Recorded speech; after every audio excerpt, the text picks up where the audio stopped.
जय हिंद विद्यार्थियों, आज हम पढ़ेंगे आपका क्लास 12 फिजिक्स का पार्ट 3। ठीक है, इस पार्ट में हम कूलाम के नियम को समझने की कोशिश करेंगे कि कूलाम का नियम आपका क्या होता है। ठीक है, देखिए कूलाम का नियम क्या होता है, हमने टाइम बचाने के लिए यहाँ पे लिख लिया है कि कूलाम का नियम होता क्या है। ठीक है, देखिए कूलाम का नियम क्या होता है। कूलाम का नियम होता है दो स्थिर बिंदु आवेशों के बीच लगने वाला बल। दो स्थिर बिंदु आवेश होंगे आपके पास, एक मान लीजिए स्थिर बिंदु आवेश ये है, एक स्थिर बिंदु आवेश ये है। ठीक है, इन दोनों बिंदु आवेशों के बीच जो लगने वाला बल है, ठीक है, एक आवेश मान लीजिए Q1 है और दूसरा आवेश क्या है, Q2 है। इन दोनों आवेशों के बीच की दूरी मान लीजिए स्मॉल कितनी है, स्मॉल r है। ठीक है, इसको हम जब प्रूव करेंगे तो समझेंगे क्या होता है ये। ठीक, तो क्या बोलता है आपका दो स्थिर बिंदु आवेशों के बीच लगने वाला बल, मतलब ये एक स्थिर आवेश है, एक स्थिर आवेश Q2 है, एक स्थिर आवेश Q1 है। ठीक है, इन दोनों स्थिर बिंदु आवेशों के बीच जो लगने वाला आपका बल है, मान लीजिए कैपिटल है, फोर्स है। ठीक है, तो क्या होता है इन दोनों आवेशों के परिमाण, परिमाण मतलब हमेशा पॉजिटिव लेना है, निगेटिव आपको कभी भी नहीं लेना है। ठीक है, तो इन दोनों आवेशों के परिमाणों के गुणनफल के क्या होता है आपका अनुक्रमानुपाती होता है। मान लीजिए कोई बल कैपिटल F है, तो इन आवेशों के परिमाण Q1 परिमाण और एक होता है Q2 का परिमाण, मतलब दोनों पॉजिटिव हो गए। इन दोनों के गुणनफल के क्या होता है अनुक्रमानुपाती। अनुक्रमानुपाती समानुपाती का ये चिन्ह होता है। ठीक है, तो इन दोनों आवेशों के जो उन दोनों आवेशों के बीच लगने वाला जो बल होता है, उन दोनों आवेशों के गुणनफल के क्या होता है अनुक्रमानुपाती होता है, तथा उनके बीच की दूरी, उनके बीच की दूरी हमने क्या माना है स्मॉल r। उनके बीच की दूरी, यही जो बल है उनके बीच की दूरी के क्या होता है व्युत्क्रमानुपाती की जब भी बात आएगी दूरी के वर्ग की r स्क्वायर लेंगे। ठीक है, क्या बोलता है गुणनफल के अनुपात उनके बीच की दूरी के वर्ग के, दूरी का वर्ग व्युत्क्रमानुपाती की बात आएगी, तो चिन्ह तो वही रहेगा, बस 1 अपान कर देना है तो वो हो जाएगा व्युत्क्रमानुपाती। ठीक है, तो 1 अपान r स्क्वायर, तो दूरी क्या है आपके पास r, उसका वर्ग हो जाएगा r स्क्वायर, व्युत्क्रमानुपाती बात आएगी तो 1 अपान कर देंगे। ठीक है, तो ये होता है आपका कूलाम का नियम। इसको हम पूरा प्रूफ करेंगे बहुत तरीके से। ठीक है, तो हम चलते हैं अब प्रूफ की तरफ। देखिए हम इसको प्रूफ करेंगे। क्या बोलता है दो स्थिर बिंदु आवेशों के बीच लगने वाला बल, तो यहाँ पे हम पहले लिखेंगे आखिरकार ये Q1 Q2 क्या है, इन सब चीजों के बारे में बताएंगे। Q1 Q2 क्या है, आपका R क्या है, ये आपको चित्र ध्यान में रखना है क्या चीजें हैं। ठीक है, तो यहाँ पे लिखेंगे माना Q1 तथा Q2 परिमाण के दो स्थिर बिंदु आवेश, स्थिर मतलब एकदम एग्जैक्ट स्थिर होना चाहिए किसी बिंदु पर। ठीक है ना, दो स्थिर बिंदु आवेश माना Q1 Q2 परिमाण के दो स्थिर बिंदु आवेश एक दूसरे से कितनी दूरी पर रखे हुए हैं, एक दूसरे से दोनों स्मॉल r की दूरी पर रखे हुए हैं। ठीक है ना, तो इसी चीज को हमको लिख देना है, एक दूसरे से स्मॉल r दूरी पर क्या है रखे हुए है। ठीक है, जो चित्र में था हमने उसी चीज को केवल लिख दिया है। ठीक है, अब देखिए यदि इन दोनों बिंदु आवेशों के बीच एक बल हम कैपिटल F मान लें, क्या मान लें कैपिटल F। कैपिटल F क्यों मान रहे हैं, क्योंकि बल को इंग्लिश में बोलते हैं फोर्स, F से स्टार्ट होता है तो हम कैपिटल F मान लेते हैं। ठीक है, यदि इन दोनों आवेशों के बीच एक बल कैपिटल F हो तो काहे का यूज करेंगे, तो कूलाम के नियम से। ठीक है, तो हम लिखेंगे तो किससे, कूलाम के नियम से। ठीक है विद्यार्थियों हमने ये जो चीजें लिखा है इस चीज को आपको रटना नहीं है, बिल्कुल भी अपने तरीके से लिख देना है आपको। ठीक है ना, दो स्थिर बिंदु आवेश हमने क्या माना Q1 माना Q2 माना और उनके बीच की दूरी हमने R माना। इस चीज को आपको रटने की कोशिश कभी मत करिएगा, नहीं तो आप कुछ नहीं करेंगे कर पाएंगे। ठीक है, तो कूलाम का नियम क्या बोलता है, दो स्थिर बिंदु आवेशों के बीच लगने वाला बल, बल मतलब कैपिटल F, उन दोनों आवेशों के परिमाण, परिमाण हमेशा पॉजिटिव लेना है, निगेटिव आपको नहीं लेना है। ठीक है, तो उन दोनों परिमाणों के गुणनफल, एक आवेश है आपका Q1, एक आवेश है आपका Q2, गुणनफल मतलब गुणा लगा सकते हैं, नहीं भी लगा सकते हैं तो वो गुणा ही माना जाता है। ठीक है, दोनों आवेशों के गुणनफल के अनुक्रमानुपाती का चिन्ह होता है आपका ये, तो इसको समीकरण नंबर 1 दे देंगे। ठीक है, इसके बाद क्या दिया हुआ है, उन आवेशों के परिमाणों के गुणनफल के अनुक्रमानुपाती तथा उनके बीच की दूरी, दूरी को हमने किससे दर्शाया है स्मॉल r से। तो यही जो बल है आवेशों के बीच की दूरी के व्युत्क्रमानुपाती की बात आएगी तो हमेशा 1 अपान कर देंगे। अब दूरी का वर्ग होता है r स्क्वायर, चिन्ह हमेशा वही रहेगा, समानुपाती का चिन्ह भी रहता है वही, व्युत्क्रमानुपाती का भी चिन्ह वही रहता है।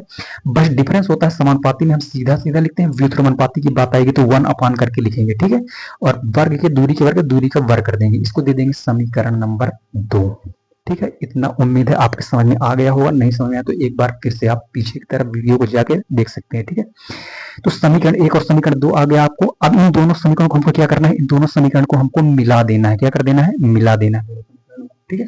समीकरण 1 व 2 को क्या करने पर, मिलाने पर, दोनों समीकरण को हम क्या कर देते हैं, मिला देते हैं, ठीक है। तो देखिए इधर तो f है दोनों का, तो हमने एक लिख दिया f, ये दोनों का चिन्ह है तो समानुपाती लगा दिया।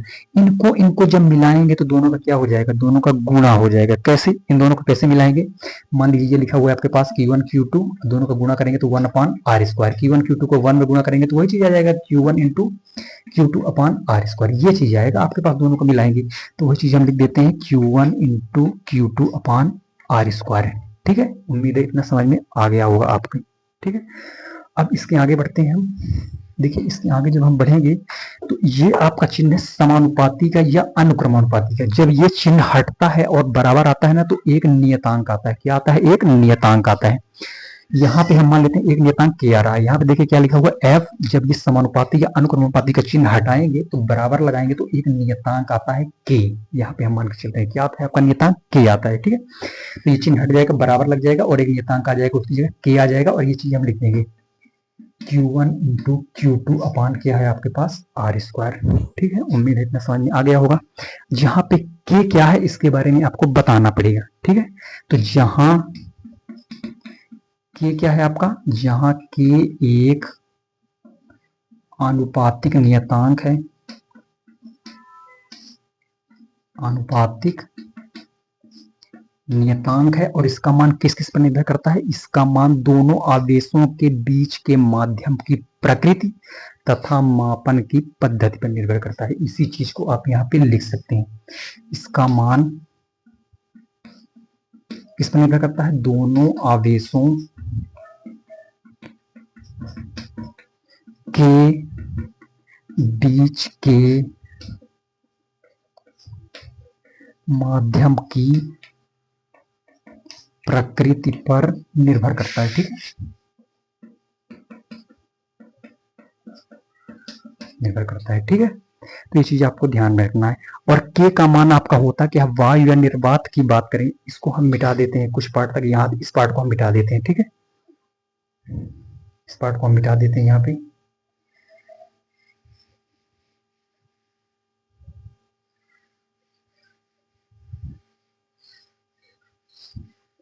ताकि आपको आगे समझने में आसानी हो, इसलिए मिटा देते हैं इसको, ठीक। देखिए उसके बाद आपको इधर लिखना है, ठीक, इस पर निर्भर करता है। इसके बाद आपको कहाँ पे लिखना है, इधर, ध्यान रखिए निर्भर करता है। तो अब के का मान जब वायु या निर्वात की बात हो, ठीक है ना, ये ध्यान रखना, वायु या निर्वात में, वायु या निर्वात की स्थिति में आपका के का मान कितना होता है, के का मान आपका होता है 1/4 पाई एप्सिलॉन नॉट। इस चीज को आपको ध्यान में रखना पड़ेगा, ठीक है। एसआई मात्रक में होता है के का मान 1/4 पाई एप्सिलॉन नॉट। तो अब हम क्या करेंगे, इसको दे देते हैं समीकरण 2 तक दे दिए थे, इसको हम दे देते हैं समीकरण नंबर 3। तो के का मान, इस चीज को ध्यान रखना, वायु निर्वात में के बराबर कितना होता है 1/4 पाई एप्स, इसको बोलते हैं एप्सिलॉन नॉट। एप्सिलॉन नॉट क्या है यहाँ पे लिखना पड़ेगा, जहां एप्सिलॉन नॉट क्या होता है आपका निर्वात की क्या है आपकी विद्युतशीलता है। एप्सिलॉन नॉट क्या है, निर्वात की विद्युतशीलता है आपकी एप्सिलॉन नॉट, ठीक है। इस चीज को आपको क्या करना है, ध्यान में रखना है, ठीक है। अब इस के का मान हम कहाँ पे रख देंगे, समीकरण नंबर 3 में स्थापित कर देंगे, ठीक है। तो हम लिखेंगे के का मान कहाँ पे रखने पर, समीकरण 3 में रखने पर, ठीक है। के का मान हम समीकरण 3 में रख देते हैं तो f बराबर क्या हो जाएगा आपका, के की जगह ये पूरा स्थापित कर देंगे 1/4 पाई एप्सिलॉन नॉट और क्या हुआ आपके पास Q1 into Q2 upon R square. तो ये हो गया आपका f का मान, ठीक है। इतना तक रहने देंगे तो ये भी आपका कूलाम का नियम ही होता है, ठीक है ना, ये सॉल्व कर देंगे। और अगर इसका मान भी आप रखना चाहें,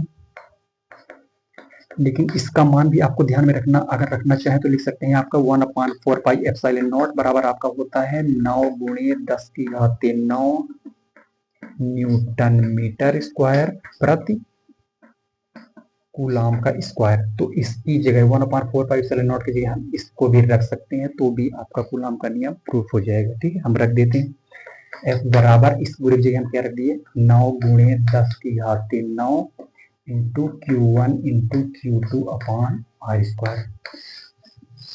ठीक है, तो ये हो गया आपका प्रूफ, हो गया आपका कूलाम का नियम। लिख सकते हैं यही कूलाम का